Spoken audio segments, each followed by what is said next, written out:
essa questão de uma regulação, porque, veja, esses aplicativos é uma coisa nova, tá? É uma coisa recente. É uma coisa moderna, né? É uma coisa nova. Essa intermediação de plataforma é relativamente novo.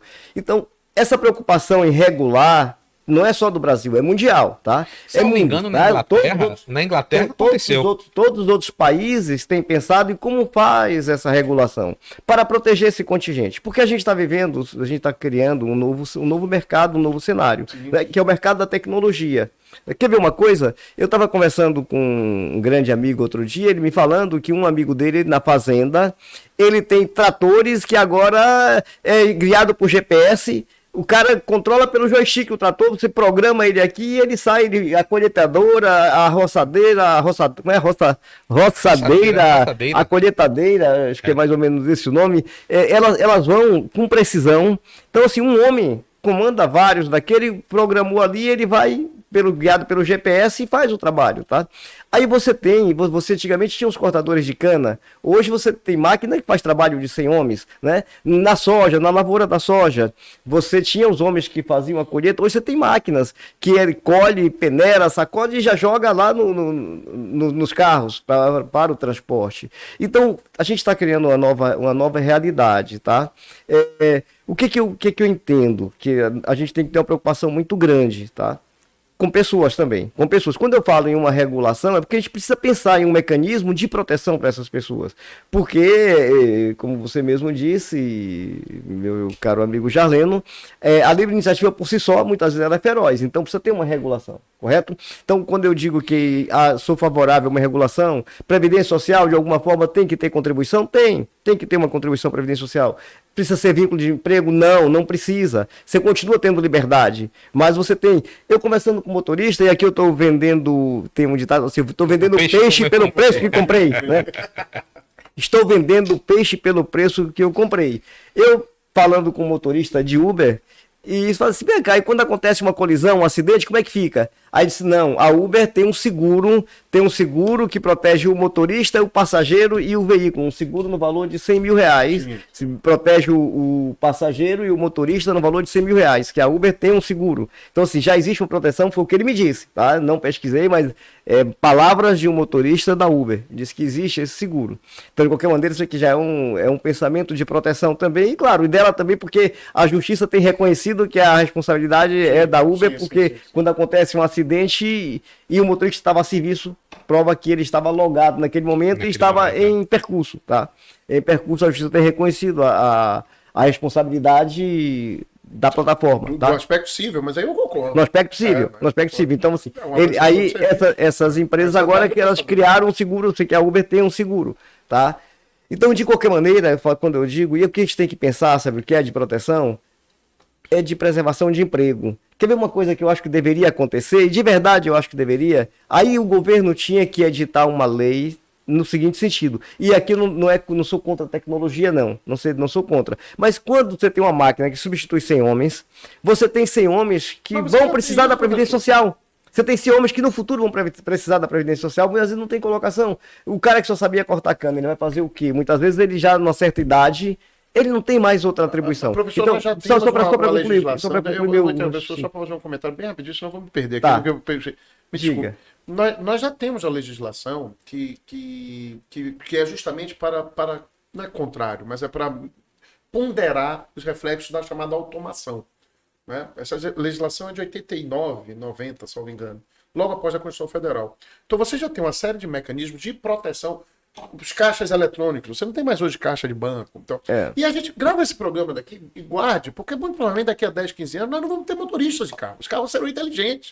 Mas era aí que eu ia chegar. Era isso que eu ia chegar, certo? Era nesse ponto. Quando eu comecei falando das colheitadeiras, da mecanização, da automação dos tratores, né? Eu comecei falando que dos caixas eletrônicos, você hoje não vai mais a banco, é tudo internet. Então, a tecnologia está substituindo mão de obra. Claro, você tem uma nova mão de obra que é uma mão de obra técnica, específica, qualificada. Mas vai ter um contingente de pessoas que não sabem fazer outra coisa na vida e às vezes pela idade em que está não consegue outra colocação. E vão precisar do Estado, tá? Essas pessoas vão precisar do Estado. Então o que eu quero dizer é o seguinte, na minha ótica, tá? Assim, é um modo de pensar, né? Um modo de pensar, até lhe confesso que não debati isso antes e nunca ouvi ninguém falar algo parecido. Não sei se alguém já pensou, mas o que eu acho que devia ter é o seguinte, ó. Uma lei que dissesse o seguinte: você vai fazer uma automação na sua empresa. Indústria 4.0. Os metalúrgicos foram substituídos por robôs, né? Robôs fazem solda, fazem pintura, etc. Ok, beleza. A sua indústria substituiu 100 motoristas, 100 trabalhadores, 100 metalúrgicos, por exemplo. Mas a sua indústria vai, sobre esses 100 trabalhadores que perderam o posto de emprego, eu vou cobrar agora uma taxa de automação, tá? Um imposto sobre a automação. Para que esse imposto? Esse imposto teria um cunho previdenciário, porque quando essas pessoas precisarem do Estado, elas vão precisar da Previdência Social.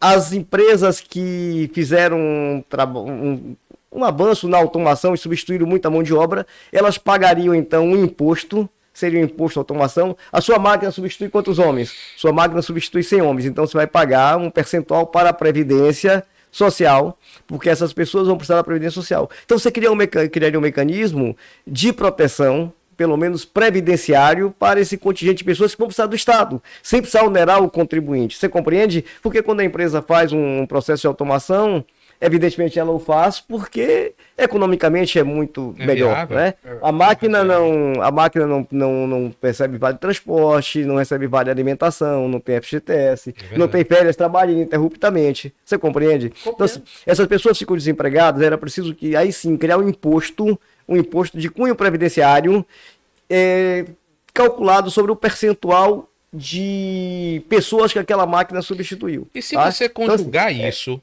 a uma normativa também, talvez essa normativa que você mencionou, professor, já abrace essa possibilidade. Se você conjugar esse imposto com também, olha, você está desligando 100 em razão de uma máquina dessa automação.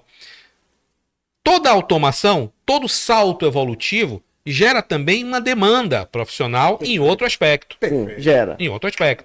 Né? Gera. Então, mão de obra qualificada. Então, mão de obra ao invés de você eliminar os 100 e eu ter que pagar o imposto previdenciário em cima desses 100 que eu estou eliminando, eu tenho que readaptar 30, tá? Para que ele acompanhe esse avanço, e aí eu vou fazer uma seleção, eu vou qualificar essas pessoas para atuar nesses equipamentos, e os outros, talvez, né, eu tenha direcionado algum valor, algum imposto, alguma contribuição para garantir que esse saldo remanescente aí, né, não fique à mercê da própria sorte, digamos assim. Não, aí pensa aí, veja. É de 1984. Eu falei mas veja, é lá em 1984, não existe. E já existe na Constituição. Mas você percebe que eu quero dizer o seguinte, ó.